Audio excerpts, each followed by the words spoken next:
we are mildly interesting guys, and we talk about some stuff. So welcome to the podcast, we call it Joel the Podcast. It's Alex and it's Alex, here for Joel the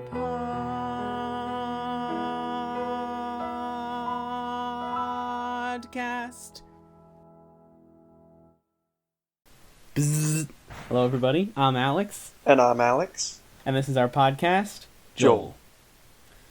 Welcome to episode 83 of Joel the Podcast. Oh no, is it 83 or is it 82? Damn it! I think it's 82. Oh, and I forgot to ask before if you uploaded the recording from last week. Oh, I thought I did. We can discuss it afterwards. Welcome to episode 82. Man, it only took me 3 episodes to forget. Of Joel the Podcast. That's, pretty on brand. No big deal. We're here.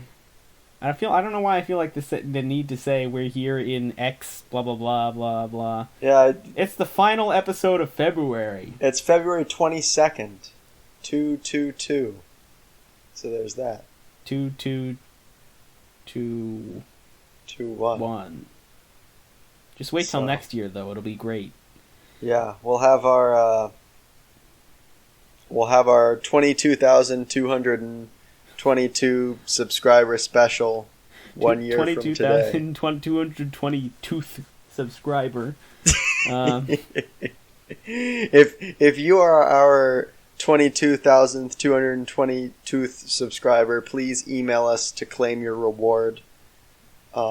Which is a tooth from one of us, obviously. Which will be one of our teeth.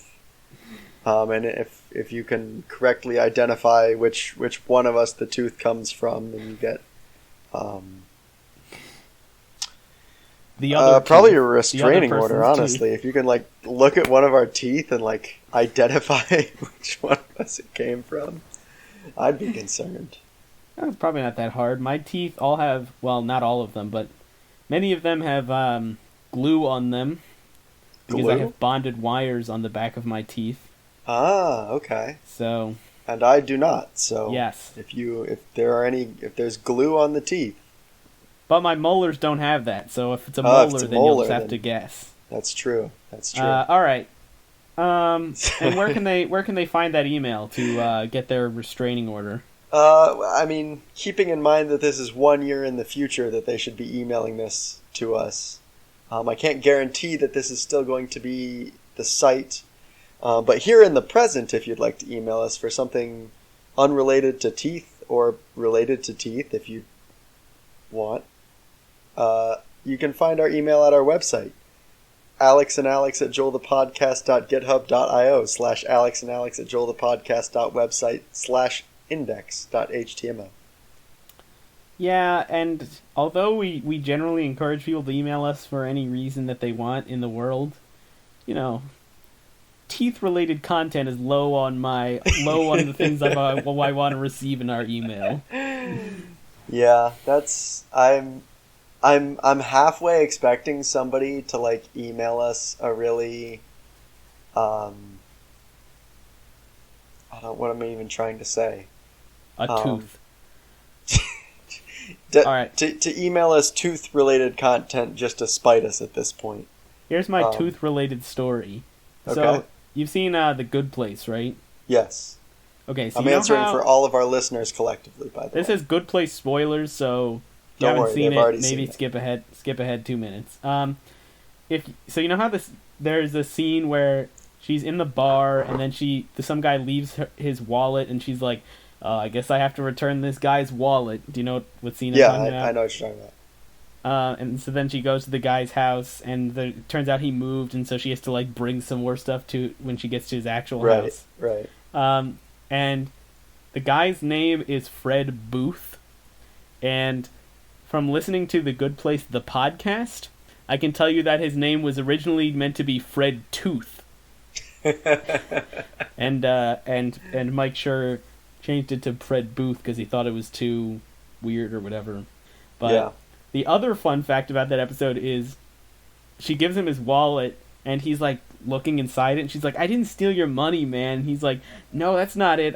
He pulls out this like children's like crayon drawing. He's like, "My daughter drew this for me, because I started a new job recently, and it's really helped me." And in the podcast, they also mentioned that there was they filmed like this like teenage girl coming downstairs and being like, "Oh, Dad, is that my drawing or whatever?" That didn't make it into the show either. So, oh man, there's your tooth-related content of the day. Yeah, if anybody has any tooth-related fun facts of that caliber, I would definitely welcome them. Otherwise, please email us about our podcast or something better than teeth. Yep. So I wanted to take this final episode in February to remind everyone that Nathan does not owe me $1. And Alex does not owe me $1. But since you've said that this is the final episode in February, almost certainly next week one of us will owe the other $1. Not almost certainly. Did we? Certainly. As soon as I said that, I forget whether we had said it was going to be the beginning or end of March. Do you remember? It was... The bet was for the price throughout the month of February, so at the end of February. Okay. We'd look at the price. So, and I haven't actually looked at it recently, but I'm willing to bet that $1 that I'm going to lose the bet.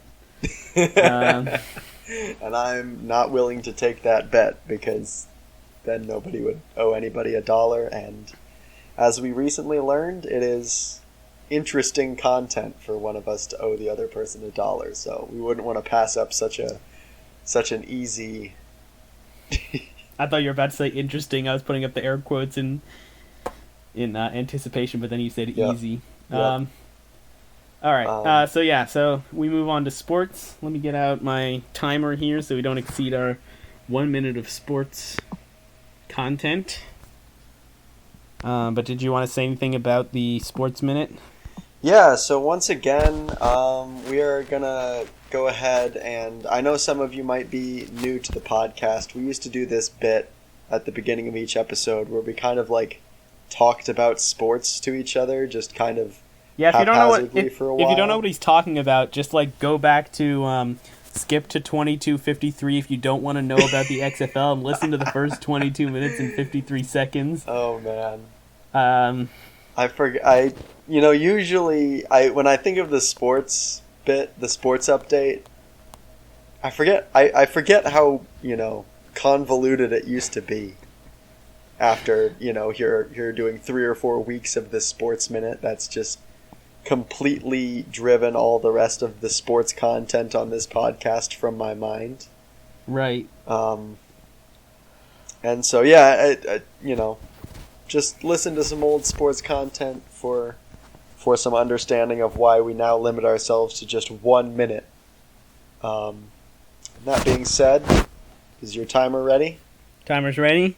Timer's ready. Here we go.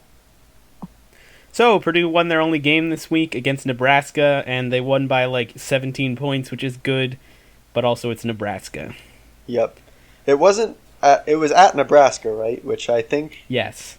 Several weeks ago, I said if Purdue lost to Nebraska at home, that I would quit doing the podcast forever. And I guess that game just wasn't rescheduled or something, so... Yes. And I was thinking that maybe this was going to be the game where we would have to see, but I guess it wasn't. Guess not. Also, the Eagles traded Carson Wentz to the Colts for 2 draft picks. Oh, that's right. It was to the Colts. That'll be interesting. Yep. And so the Eagles will have the largest dead cap hit, which is the amount of money counted toward the salary cap that they're paying a player not on their team in history. So, and that's a minute. Wow. I have to say, when you started to explain the cap thing with like 7 seconds left, I was really worried that we were just not gonna be under a minute. Explaining it. Yeah. No, I would have stopped after a minute, no matter what. Okay. I thought that would be the case, but when you mentioned it off the air, I didn't know what it was, so I was really hoping to find out. Find out. Yeah, so there you go. Yeah, so good job explaining in under 7 seconds so that now I know. You're welcome. And all that right. knowledge will never come in handy, I'm sure. But with that out of the way, let's get to the episode. Wait just a minute. We have an email. We received an email, I guess, then. We do. We received an email from Ben. Finally. Yes. So here we go. Ben sends us an email with the subject line, I'm a dumbass. Excellent. So, thanks, Ben. The content of this email is, haha, psych, it is actually Alex who is the dumbass. I am here to ridicule you about predicting that the Patriots would be better than the Buccaneers. You stupid. He got me. He got you good. And I did deserve it. One of the worst takes of the year. For predicting that a team with a losing record would be better than the team that ultimately won the Super Bowl. And maybe I agreed with you, but I don't remember, and I didn't get called out in the email, so... I'm going to assume that you didn't, and that you were right and I was wrong. Yeah. I mean, honestly, I think that's a pretty fair assumption, because for the sake of controversy, since I didn't know, really, I probably would have just picked the opposite position. So... Right. We'll just assume that I was right. Yep. There is a bit more to this. Ben says, also to add context to my email from 6 months ago, the first episode you recorded with your phones had a lot of background noise, so that is what prompted the email. If you remember, he sent me a request to use the noise reduction feature on Audacity. I don't know if I mentioned this on the podcast or not, but in listening back to old episodes, I realized that in a lot of episodes, the dehumidifier in our basement was running, and which can be constantly heard in the background. So, my apologies. And I think recently I have... Well, actually, I haven't thought to turn it off. It just happened to be off for most of the recent recordings. So, you're welcome. We very deliberately have improved the audio quality since 6 months ago. Yes. When Ben sent us that email. And he wraps this one up by saying, also, I would like to formally request 10 of the podcast rules. This is great news. We've been mentioning them offhand every once in a while, and finally somebody has requested them. Yeah, I'm excited. Not because... well, I mean, first of all, I kind of may have encouraged him to request the rules. But... I'm not excited to send him the first 10 rules because they're kind of lame compared to some of the other rules. But I'm hoping that this will cause other people, or maybe Ben himself, to ask for rules beyond 10. Right. So maybe we'll eventually get to send those out. Something to look forward to. Thanks for your email, Ben. I look forward to hearing from you in another 6 months. Or maybe sooner. Maybe. And I know Ben won't listen to this for like at least 6 months, so... Yeah. That'd be pretty accurate then, so... Yeah. Ben, once you've listened to this episode, please, you can just email us, I listened to this episode. And we'll know exactly what it means. To this episode, and we'll get it. It's not like we make a lot of random requests for people to email us things, and then when we get the emails, we're very confused. We literally never remember. Like, there's so many things we say, email us this, and then, like, with no context, we just never remember it. So, all right. So, thank you for the email, Ben. We do appreciate it. And, as always, other people, or also Ben, email us again. Yep. And... Okay. That's it. Now we can get into the episode. Which is another fun episode of answering Quora questions. Yep. If you remember last time, all of the questions that we saw were about the politics and the inauguration, and because that was a hot topic at the time. Luckily, the world has moved on, and I haven't heard anything about politics in literal hours. So yeah. So hopefully we won't come across too much. So let's go. All right. I've got. Here's a politics question. Oh no. Let's begin with it. Let's get it out of the way. I wasn't gonna read it, but it's just kind of dumb, so I'll read it. If Joe Biden really won the election, then why doesn't it look that way on the map? And he's shared a map of the U.S. by counties and how they voted, which, as you can imagine, is mostly red. Right. So the answer is population. Yes, based on the inverse square law, the smaller land areas are going to have higher populations, and therefore, whichever side looks like they lost the election actually won. Yeah, I would say that when looking at this map, it's important to. This is like a key thing that a lot of people forget. It's important to remember that these days people vote and not land. So it actually doesn't matter what the land looks like. It just matters how many people voted. Yes. Did you know that up until... I don't know if this is true. Let me start off by saying 100% of this is I can cite a Reddit comment where I learned this. So it may just be false entirely. Right. And please feel free to fact check me if you know better. But did you know that up until the 2000 election, red and blue were just used interchangeably for the parties? And sometimes they just used other colors? I did not. Apparently, there wasn't an actual association until, the apparent controversy of the 2000 election led to people kind of sticking with one system to be a bit clearer in the reporting.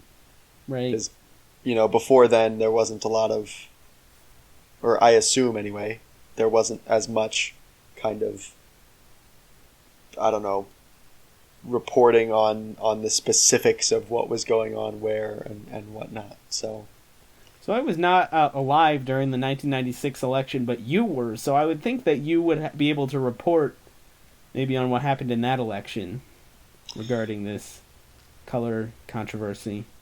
Right. From my memory as a 1-month-old child, who did you vote for in that election, by the way? I obviously voted third party because I feel like neither candidate was really addressing the issues that I felt were most important. Which were all napping and eating related, I would assume. Definitely, yeah. But also, I guess I just to address your initial question about whether or not I could personally speak to this colors issue. I didn't actually know what the colors were back then, so unfortunately I can't give a very reliable answer. All right, so that's question number 1. Boom. Cool. Done. Yeah, we don't need to talk about any more politics, so let's get on to our second favorite topic, which is math. And the question here is, which is larger, 3/4 or 5/6? These questions make me want to cry. Like, seriously, who... This... Alright. I literally don't know what to say. I'm like waffling between it's not possible that someone's dumb enough to ask this question on Quora, and it's not possible that someone would ask this question as a joke or as anything other than a legitimate question. As a side note, if you had to guess how many answers there were to this question, what's your... Oh, give me 6,000 minimum. Oh man, there are only 253 answers. I assume that's because this was posted fairly recently. I'm sure those numbers will go way up soon. Let's see. Yikes. God. Let me just read you the first sentence of the top answer here. Mensa's technique is a tried and true method and will always work. And there's like paragraphs and paragraphs afterwards. This is honestly like even worse than the one we did before, where it's like multiplying two fractions together. Yeah. This is worse than that. All right. I know we've made fun of this question and mathematics questions on Quora, but we should answer it. And the answer, of course, is that 3 and 4 are both smaller than 5 and 6, so 5/6 is larger than 3/4. I don't actually know if that's correct. I was thinking that because 3 is 1 less than 4 and 5 is 1 less than 6, that these fractions are actually equivalent. Ooh, yeah, no, that's entirely possible, I guess, because they don't have a common denominator, as they say in math circles. So really there's no way to tell. That's probably the closest answer we can give for sure. Right. Alright, here's a question that I think we can expertly answer. Yes. I put 12 socks in the washer, and only 11 came out. This happens a lot. Where does the missing sock go? And for the record, the body of this question begins with, this problem has recently been solved by physicists at MIT. Anyway, go on. So this is actually, I think, a really common misconception that a washing machine is a machine for washing clothes. Right. I'm not sure why that's such a popular opinion. It seems really counterintuitive to me. But I mean, that's the way it is, I guess. So first of all, you've got to get that notion out of your head. Right. And start thinking of a washing machine as something that is designed to completely disintegrate all of your clothes inside and reconstruct them at the end of the cycle into a brand new version of those clothes, which is why it appears like they're being cleaned. It's just because really when you put them in, they're being shredded up to like a thread level and then being stitched back together into brand new clothes. And, you know, obviously this is very complex technology and it doesn't always work perfectly. So sometimes if you put in, let's say, 12 socks, the machine may have trouble identifying how many socks there were. As we all know, machines have great difficulty counting past 10. Right. That's it's honestly one of the big drawbacks to computers, I think, versus like human brains. Right. They're just horribly inefficient at dealing with numbers. It's kind of embarrassing, really, how reliant we seem to be on computers when they're just absolute garbage at dealing with double digits. So, so sometimes your 12 socks worth of material can be reconstituted into just 11 socks. You would think that every once in a while this would be offset by the fact that you would get maybe 13 socks out of 12 socks originally, but this never really seems to happen because then your socks would be smaller based on the law of conservation of energy, of course. The law of thermodynamics. All of the laws of thermodynamics. No. The law of thermodynamics. Oh, the law of thermodynamics. Right. Of course. All right, finish answering the question. I think that's basically it. That's basically it, yeah. Let me just read you the first sentences of some of the answers. Uh-huh. There are a number of theories concerning the alarming number of socks that go missing every year. This is the second sentence of that same answer. It is a dilemma that has reached the highest laundry in the land. Okay. The highest laundry in the land. I don't know what that means. What makes one laundry higher than another laundry? This answer starts with, don't know where they go. Okay? Great answer. Do you think you would be banned on Quora if you just went around answering every question with, I don't know? If you only wrote, I don't know, yes, I think you would be banned. That's just all you ever said, over and over, to every question you could find. This one starts with, there are some great scientific answers here to this real mystery. This one starts with, it goes to the dark side of the moon. And this person identified that they're self-employed in their profile here. All right. I used to scratch my head too about missing socks until I became a washing machine / dryer mechanic. Here's another one. This is a bizarre situation that seems to defy our mathematical intuition. Definitely true. Last but not least, and another brave sock has embarked upon the dangerous journey to find a new sock drawer. This is necessary to maintain diversity in the gene pool. The life cycle of a sock is quite complex.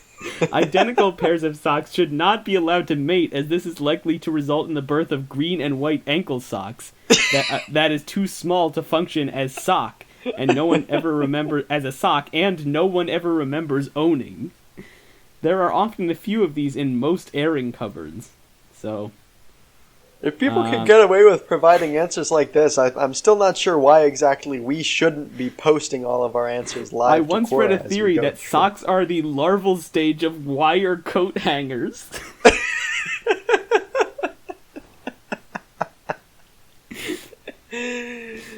Why is larval stage such a good sock joke? Why did that feel so good? This answer starts with, once upon a time, when we used to still read actual newspapers, I was scanning the free stuff section when I came upon an ad for a free washing machine. This one starts with cannibalistic socks. In a way, I think they're, getting at the essence of my answer, so I can endorse that one. Alright, this will really be the last one I read, being that I think it sums up a lot of what we've read. There are a lot of great answers here, including explanations that range from the eldritch to the quantum physical and to the merely pedestrian. Ha, pun intended. Alright. So that's the answer to that question. What a clever joke. That's a terrific Quora post. All right, here's a very different question. How do I write a blog in 2021? All right. Right. So first of all, this is going to take more than a year, so you're going to need a time machine. Yep. The first step is to invent a time machine. That's why it takes more than a year. In fact, if you skip that step, it wouldn't take more than a year. Right, but it is critical since it takes more than a year. Right. Right, so what you do is you invent a time machine, then you go back to 2021, invest in GameStop. Unrelated, but you should definitely invest in GameStop. This is not unrelated, this is part of the process. Okay, alright. Invest in GameStop. Post on Wall Street Bets all the time about how much money you're about to make. Then don't sell and lose all your money. Then, now you have an interesting story to write a blog about. About how, big business fucked us over or something like that. Right, yeah. Or your expertise as an investor or something like that, which you clearly have since you made no money. So at that point, all you have to do is go to GitHub or any other web hosting site, start a website with an extremely convoluted name like alexandalex@joelthepodcast.github.io/alexandalex@joelthepodcast.website/index.html. Yep. And write literally whatever you want. So I guess that's it. Did I miss anything? I don't think so. And in fact, the kind of simplicity of your answer, obviously we've already missed the GameStop train, so we wouldn't be able to write a very good blog. But I'm now wondering if we should create a blog page on our website and start a blog. I think that's the inevitable conclusion of this podcast. A blog is just podcasting in text form, right? Right, except it's worse in every single conceivable way. Okay, and maybe that's not where this podcast is leading. That's fair. So if you think you would like to hear our content with your eyes, then please let us know that we should start a blog on our website. Otherwise, now that I've said it out loud a couple of times, it does sound like a reasonable amount of work that I don't necessarily want to do. It does sound like a non-zero amount of work. So, it's really... I don't know, that may be, unless we come up with some sort of text-to-speech... No, the other way around. Speech-to-text. Here's what I would say. I can spend 15 minutes a week writing a blog post.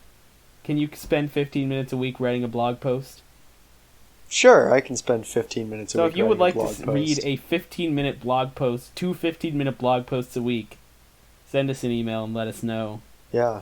If you really think about it, that's like double... I mean, really, considering we're also doing a podcast, you're just getting triple the content at that point, because I assume that whatever you can write in 15 minutes would take us, an hour to just say. I assume you can only listen to the podcast for 15 minutes before throwing your phone across the room. So basically you're getting triple the content. Yeah. So send us an email about that. Here's a great question. Yeah. How many quarter teaspoons equals to 3/4? 3/4 what? That it doesn't say. It's really difficult because a teaspoon is, a teaspoon. I don't know. I really don't know how to put it more specifically than that. I have no idea what you're trying to say. Well, but 3/4 is a number, and that's kind of just a conceptual. I guess the problem I'm having Stop is... beating around the bush and say the answer. The answer's 2, isn't it? Yeah, okay. It's either 2 or infinity. I'll put it that way, and I feel like it doesn't need more explanation than that. We should just move on. Yeah, let's move on to the next question. What is... Please provide us the policy details of persons mentioned in the annexure in the Excel sheet ASAP, a correct sentence?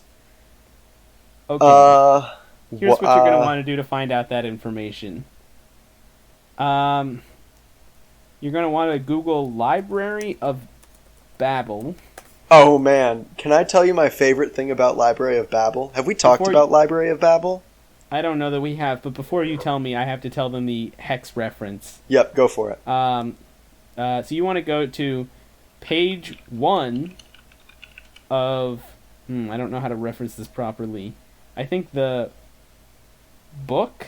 No. Okay, the header at the top of this page is VJBMPTVN space .ue.otscnv.o, and the book is... Hold on a second, let me get the book. Shelf, sorry. So what I just read was the book. And the shelf is shelf 4 of wall 2 of hexagon QQYOIGTSEC 6KSU3C86 NUM7GPWLZ0DJ3QYM8WDO2B6T0QP63 JXYJL, I think, 00FA. Jeez, how long is this? This is too long to read on the podcast. Holy shit, this is long. Just send us an email and I'll send you the link. All right. What is it? Or do you not want to say? Well, it's what they asked for. I'll just show you. Okay. So you can understand what I'm talking about, and all of our listeners can ask for the link. Right. We can just have this really exciting bit of the podcast where... Is this... This is it. This is it? This is what they asked for. This is what you asked for. What they asked for. What they asked for. So if let's just go through this one more time. Is please provide us the policy details of persons mentioned in the annexure in the Excel sheet ASAP a correct sentence? Oh, and then I looked over at your screen and that does make a whole lot more sense. That does answer the question. Right. Now that I've had that context. Right. Okay, now that we've answered that question, let me tell you my absolute favorite thing to do on Library of Babel. For those of you who don't know, Library of Babel, in fact, I don't even feel like I can explain this adequately in a succinct way, so please... Here's all you need to know about Library of Babel. Every episode of this podcast is transcribed on there. Yes, and somewhere. Every future episode of this podcast is transcribed on there. Every collection of however many characters is contained within this library somewhere, and you just have to search for it. So let me tell you what my favorite thing to do on Library of Babel is. You go to the search. Yes. And you type in my next band name is, then you search for that. And then you scroll down in the results to the with random English words section, and just go to more, more results, and then just start clicking on, some of these links, and it'll say somewhere on the page, my next band name is Rototiller Crepusculus, Distance Spectres, Small Me, Close Ring. Yeah, and you can just pick out this little... This is a great band name. Little my phrases. Next band name is Nescience Frettings. Oh, that's good. That's good. That is music related and everything. My next band name is Entrusted Fanks.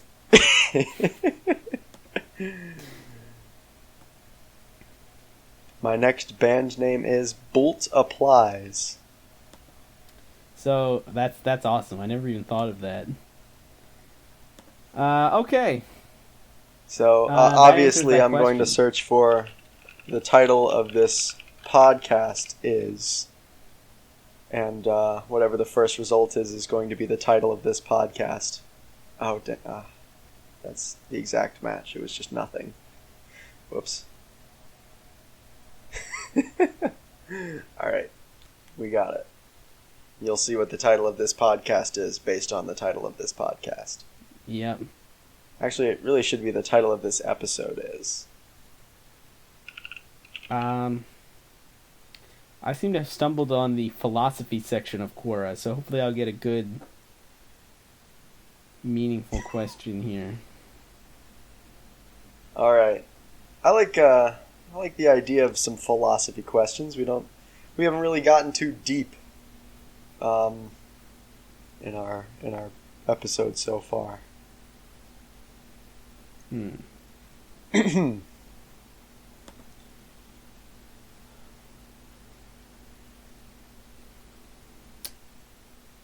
do not understand how Quora works.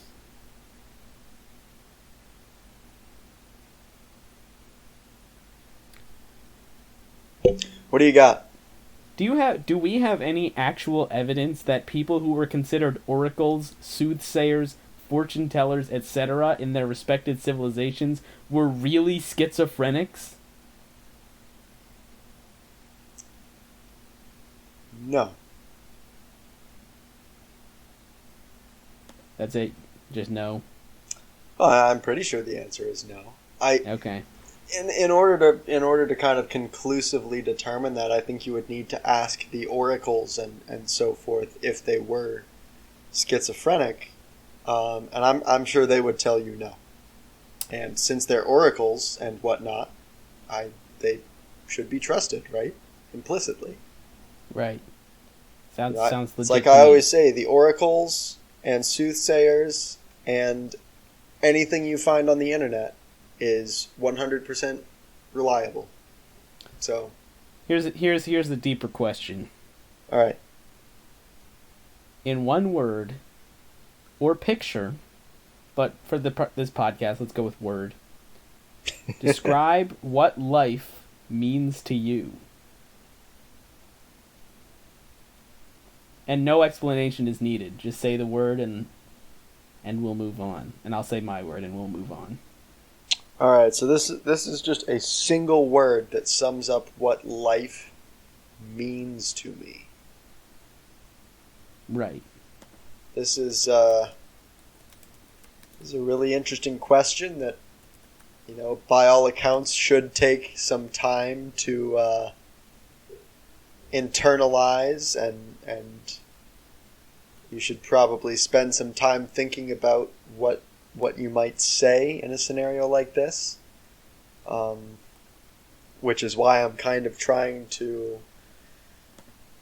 describe the thought process that you would go through in trying to come up with a word without actually saying any thoughts, because in my opinion, right, I think you're overthinking this. The it most sounds like you're... opportunity to think while saying things that aren't very meaningful. Right, so I think you're in an infinite loop here. Okay. So I'm just gonna stop you, and I'll say my word with no explanation, and then you say your word. Okay. Here's my word. Okay. Carrot. That is very profound. All right, and my word obviously I think has to be podcast. Right. All right. No. And I think neither of those require further explanation. Nope. Wow. Some of these questions were clearly written by, not clearly, but feel like they were written by people who are high. Here's a question. Why this moment? Why not every moment? Well, I think this moment is enough, don't you? I mean, every moment feels kind of insulting. Every moment feels kind of excessive to me.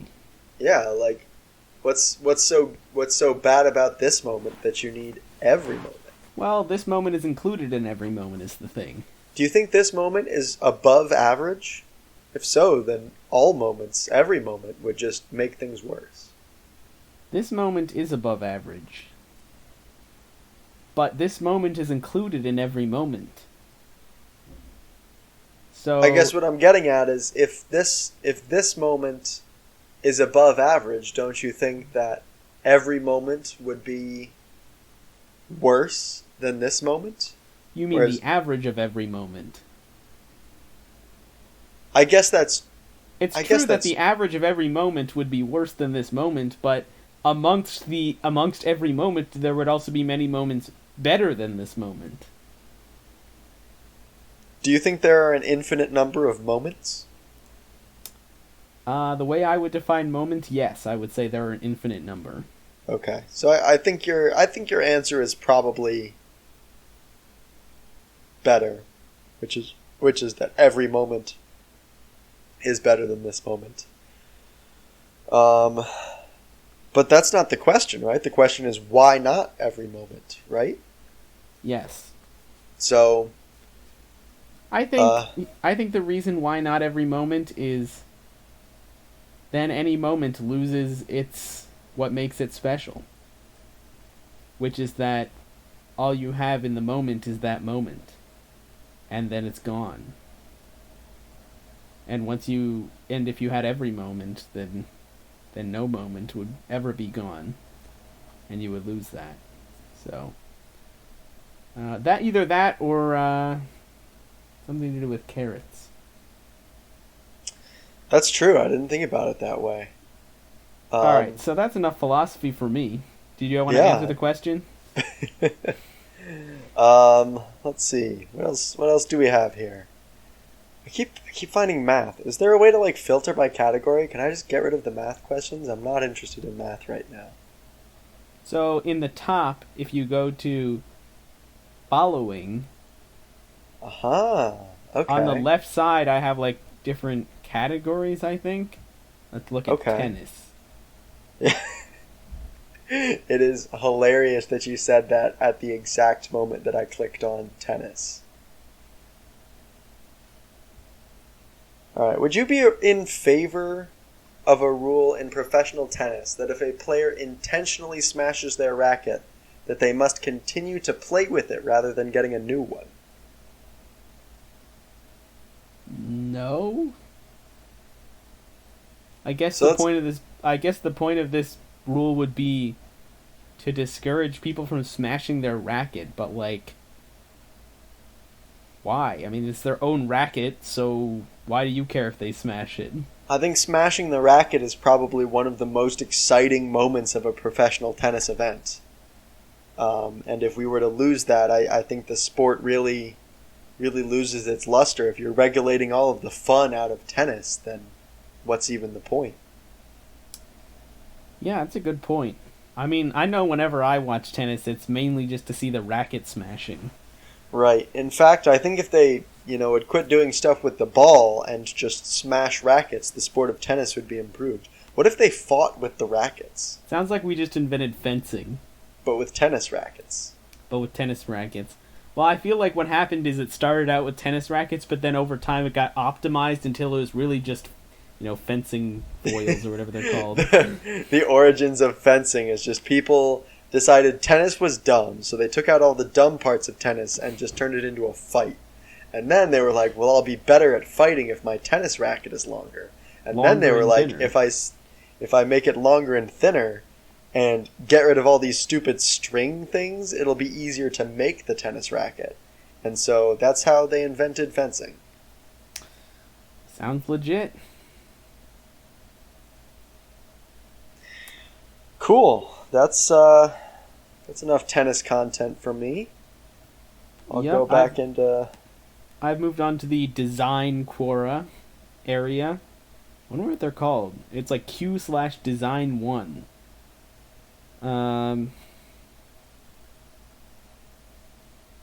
Let's see.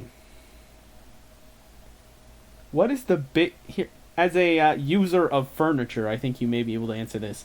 What is the biggest failure of modern furniture?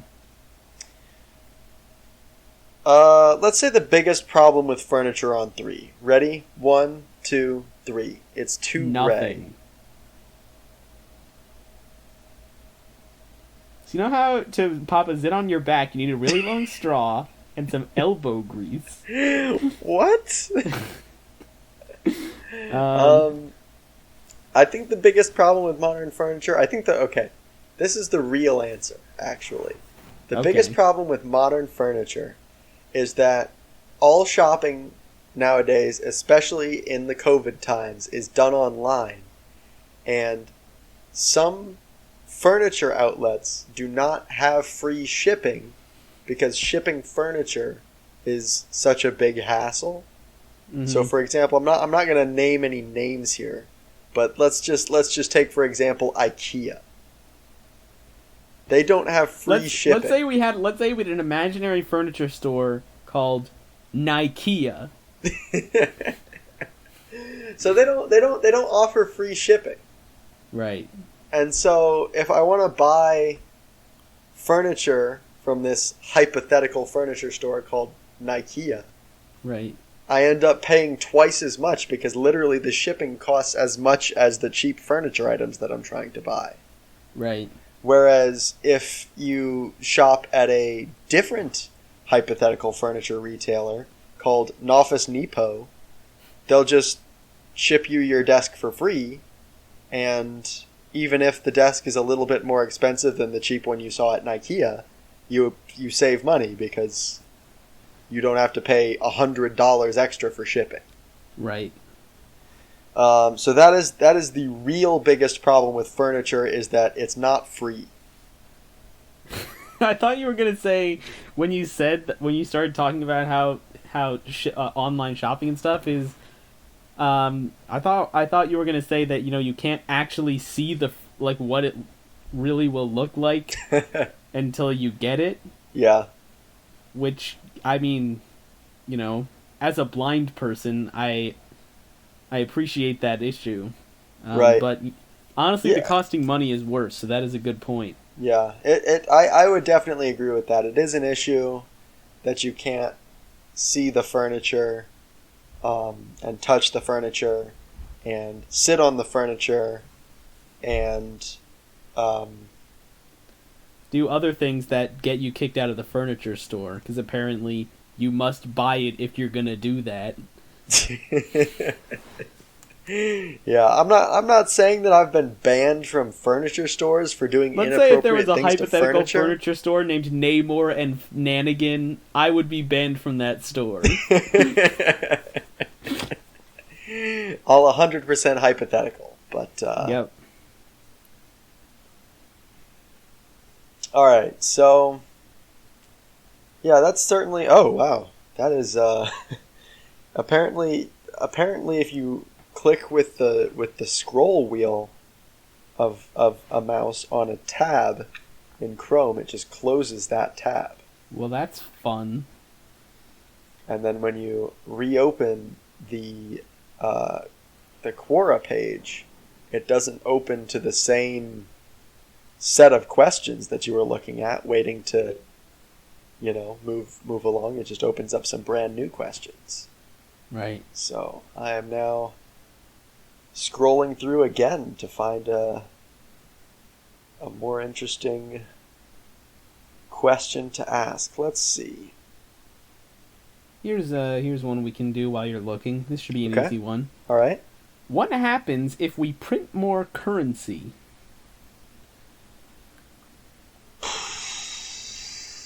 I feel like that is literally impossible to answer. I can say one thing that I know happens if we print more currency. Okay. Elon Musk will get some of it.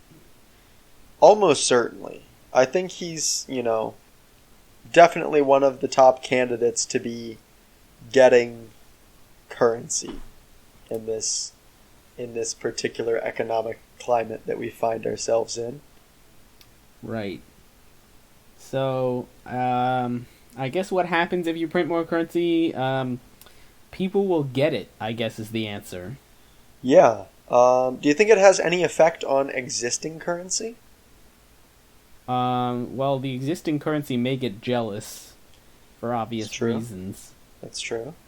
And it may refuse to perform, when you need it to. So I guess as long as you keep your new currency separate from your old currency, you should be fine. Is there any effect on the cost of goods and services based on the addition of new currency? Depends upon how much. I mean, if you print a lot of currency, yeah, then the goods and services are going to be more greedy because, there's more currency. That's true. So let's talk in terms of an example here. Yes. Let's say I print $1. Right. Does the entire global economy collapse? Well, is it $1 US? Yes. Let's say for the sake of argument it is $1 US. Right. So in that case, I would say if you spend it, then yes, the entire global economy would collapse. Okay. I would say that your best move would be to deposit it in a bank. Uh-huh. And then, pay with, a debit card or credit card. That way the dollar would never have to enter circulation. Sure, you could, even withdraw a different dollar. Right. Yeah, okay. By the way, on an actual real note, did you know that, all printers are, hardwired not to allow you to print, money? Really? Yeah, if you try, it just won't allow it. Huh. That seems like a very complicated thing to do to all printers, And I don't actually know that for sure. My source is a guy I talked to said that. So, if there was ever an episode where we just made some unsubstantiated claims as if they were fact, it's probably all of them, but especially this one. Okay, let's see. Wow, these are so uninteresting. All these questions that I'm scrolling through right now. Quora's really letting me down today. I feel like we've been really carrying this episode, and Quora is not really contributing to the overall success of the episode. All right, so let me know which of these spaces you would be most interested in hearing from. Okay. I'm just gonna read. There's 8 of them, so I'm just gonna read them. Sure. The beauty of mathematics. Nope. Amazing YouTube videos. Ooh. Excel hacks. I like Excel hacks. The writer's nook. Could go either way. Python programming. Python programming is pretty overdone topic, I think. We read books. I was excited that it was going to be about the Nintendo Wii, but now I'm uninterested. iOS updates. I'm not an iOS user, so I have not been updated in quite a while. That might be useful for me. And business and entrepreneurs. Those are the 8. Okay. So which one would you be most interested in hearing from? I gotta say, business and entrepreneurs sounds like the most boring of the topics. They really peaked early with either the YouTube one or maybe the one that came after the YouTube one that I don't remember what it is. And since I don't remember it, honestly, it's probably not as good as the YouTube one. Alright, let's check out the YouTube one. Yeah. Q/amazing YouTube videos. Question. Oh, these can help us. I upload once a week, but still aren't getting subscribers. What do I do? I guess, first of all, let's make some wild assumptions about this person's content. Step 1, it's probably about 5 minutes long. Right. Presented in video blog style of just them talking to the camera. Right. They probably tend to wear some kind of wacky outfit to kind of appear unique. Right. But they're talking about very bland topics, and they're a very bland person. So... yeah, I guess the option is be a better person and be a more interesting person. Yeah, as someone who has been putting out content roughly weekly for the past couple of years, and we've really seen our subscribers numbers skyrocketing recently. We, have gained some subscribers within the past month or two, so I feel uniquely qualified to say that what we are doing is the way it should be done.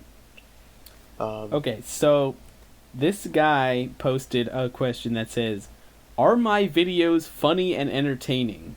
Any suggestions? And then he linked to his YouTube channel. Okay. Would it be mean to watch one of his YouTube videos and then roast it? Yes, it would be mean, but this guy is never going to listen to this podcast. Okay. Let's see what we've got. This guy posts Roblox videos. Oh no. With clickbaity thumbnails.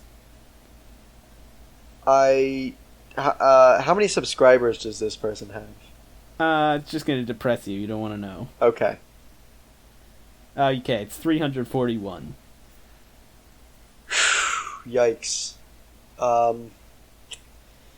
That's my new life goal, is to have more than 341 subscribers so that I know that my self-worth is higher than that person's. That's all I need most right recently now. Posted 6 hours ago a video called If I Die, the Video Ends... Roblox SCP-3008.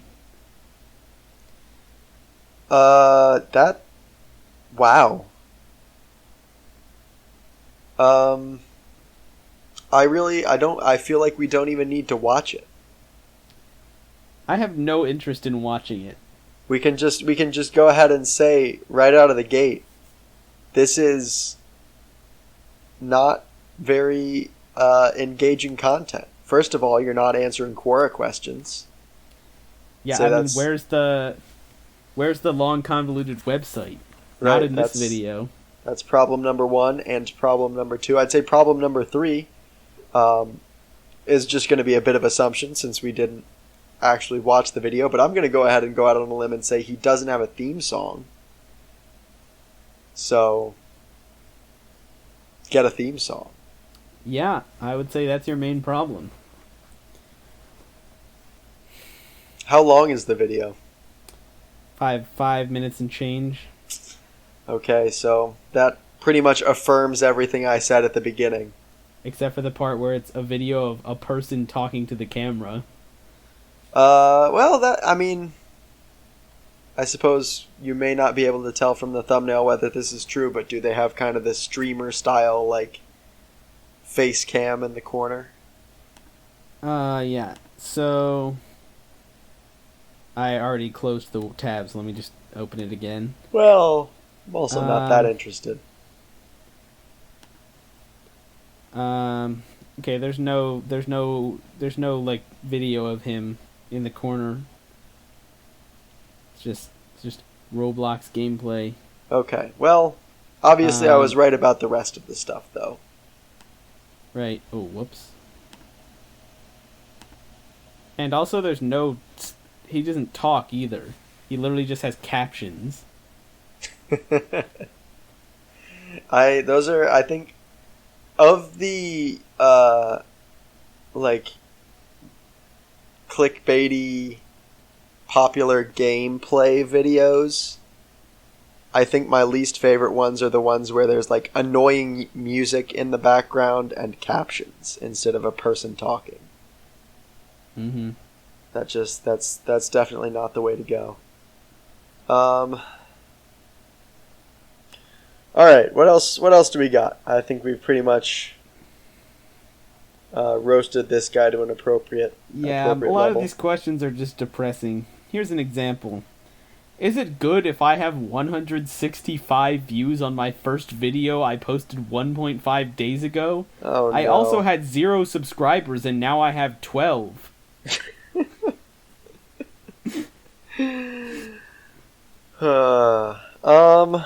This is what we get for posting hour-long videos every week. I don't even know if that's the reason we don't get views. I don't even want to speculate why we don't get views. I'm not really all that interested in, like, improving our YouTube algorithm efficiency. Right. On one hand, I definitely am, actually. I would love to see the numbers get very big, but I'm not interested in doing anything to make that happen, you know? Right. Yep. Like, it'd be kind of interesting to see what it would take, but I also like what we do and don't care about, views and subscribers, because the secret is the real viewers are the ones we made along the way. The real subscribers are the viewers we viewed all along. Wait a minute.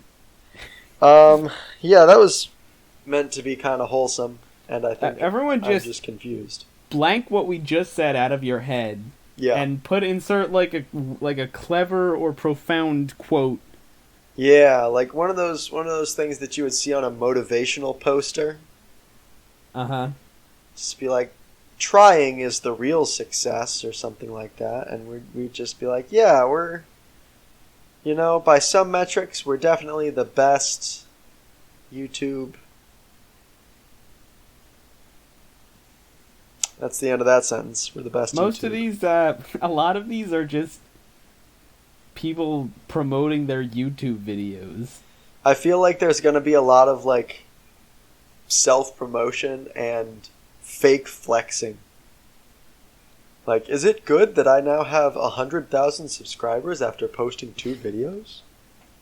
Like, a lot of these are like, oh, why, so everybody look at my channel and tell me why I don't have more subscribers. Like, this person says, I have produced a video a week for the past year, but my views seem to have topped out at 120K a month no matter what I do.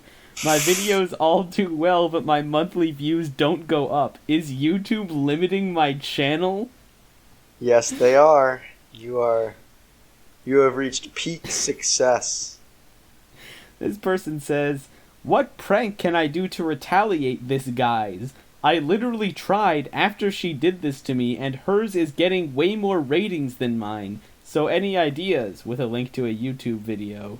This person says, oh yeah, so go ahead. I think we can provide some valuable feedback, but first you can go ahead and read what some of the other ideas were. I think that we are uniquely certified to come up with great pranks. So let's talk about it. So the video linked is 14 minutes long, titled, all caps, "Cheating Prank on Husband, parentheses, bad idea, B squad," with 3 Ds at the end. Okay, so first impressions, you've got, or this is the one they're responding to, right? And they're saying that one is doing better than theirs? I don't know exactly whether this is theirs or... Okay, rather than looking into it, I'm just going to make some assumptions. I'm going to assume that is theirs, and that is the... Okay. The one they linked has 38,000 views. So let's just assume that the question asker is named Joel, right, and the person they're referring to in the prank war is named Jolene. Right. Is this a slideshow of baby pictures? I have no idea.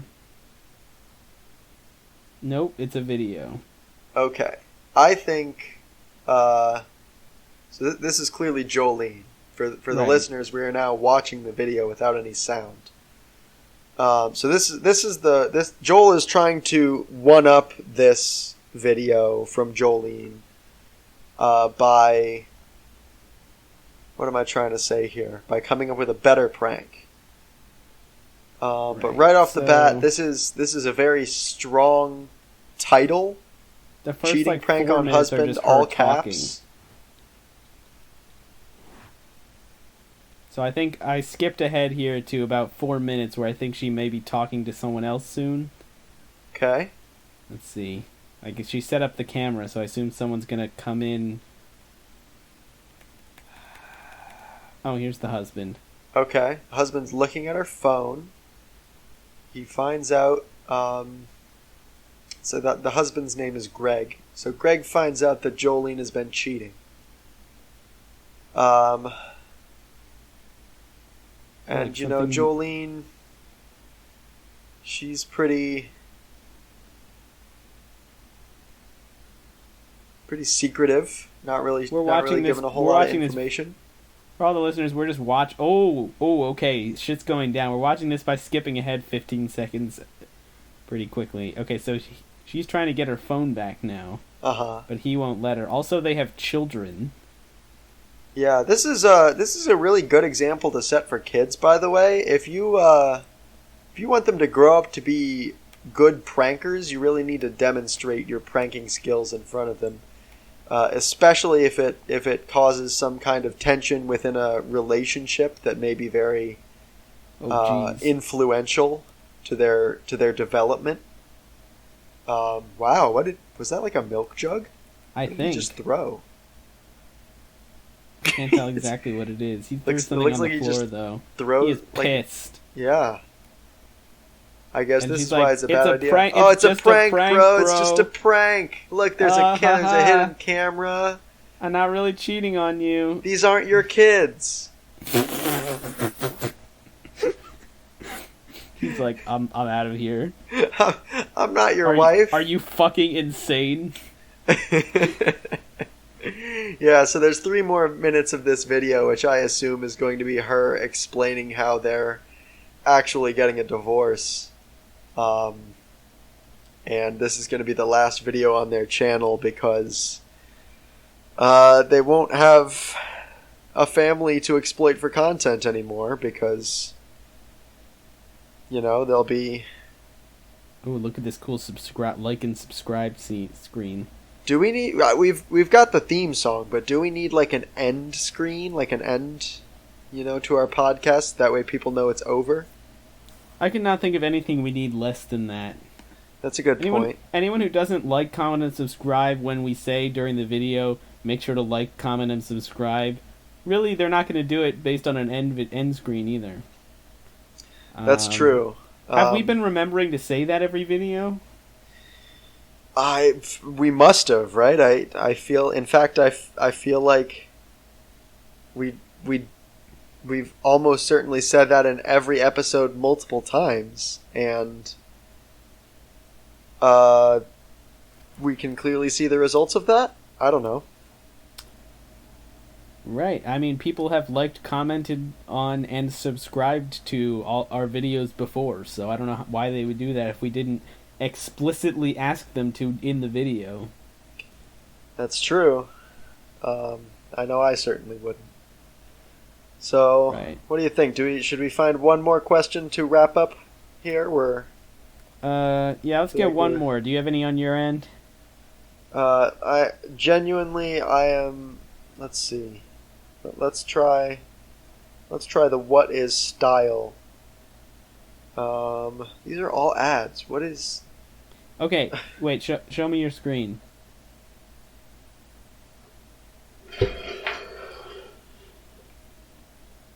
Okay, scroll up to the top. Okay, see where it says home? Click questions. No. Go back. Maybe it doesn't say home. It says... Oh. Main. Questions. Yeah. Wow, why is that not the default? Excellent question. Quora is ridiculous. Is that why you said, how does Quora work? Sooner. Wow, I don't even know what I'm saying anymore. Earlier. Do you know what I'm trying to say? No. Doesn't matter at all. Never mind. Yes. There's a Quora... So, you know how all the Quora pages are just Quora.com/q/whatever? Yeah. I was like, I wonder if there's q/Aura. So it's Quora, and there is. It's called Lauren's Life. A space dedicated to Quora superstar Lauren Snello. This is excellent. Sorry, we're stoned. The most recent post. The most recent question is who to Today News J, and then it's a link to todaynewsj.com. I'm a little worried to click that link. It's literally a website called todaynewsj. It's like a news website. Today News J. Let's see what their sports news is. Ooh, yikes! Oh, no, that is a bad advertisement. You have to see an ad. Help! Mr. Snello just said "Fastenk." What does he mean? These posts. What are these posts? Okay, so I was under the impression that Quora was like a place to like ask questions and stuff. Right. But is it supposed to be like a question-themed social media space? It seems to be what it is. Maybe I've been thinking about Quora all wrong forever. Details. This is Lauren Snello's full life on full display. Well, besides all of those police reports, but you can find that elsewhere. Wow, yikes. What is Quora? This is wild. All right, let's go to q/Reddit. Let's see what's there. Some quality content, I'm sure. Oh, there's no questions tab even for this one. Is this just Reddit posts? Is this just the Quora subreddit? Alright, now I've got to go to the r/Quora and see what that is. This is not the Quora subreddit, this is the Reddit sub-Quora. Is that what they're called? Sub-Quora? I don't know. I just decided that. Alright, let's go to reddit.com/q/Joel. Let's see what's there. Nothing. q/podcasts. Nothing. Nothing under podcasts? q/podcast, maybe. Yes, it's q/pod. No, this has 5 followers. There's got to be a... This can't possibly be good. This can't possibly be actually it. Let's try q/money. This will be good. Nope, no page found. q/piano. 3 followers. There's no posts. Apparently they're called stories. And the sub-Quoras are actually called spaces. So questions are stories and sub-Quoras are spaces. Well, I think stories can be more than just questions. So is this just a social media site that just happens to have mostly questions? I guess. Alright. Let's see.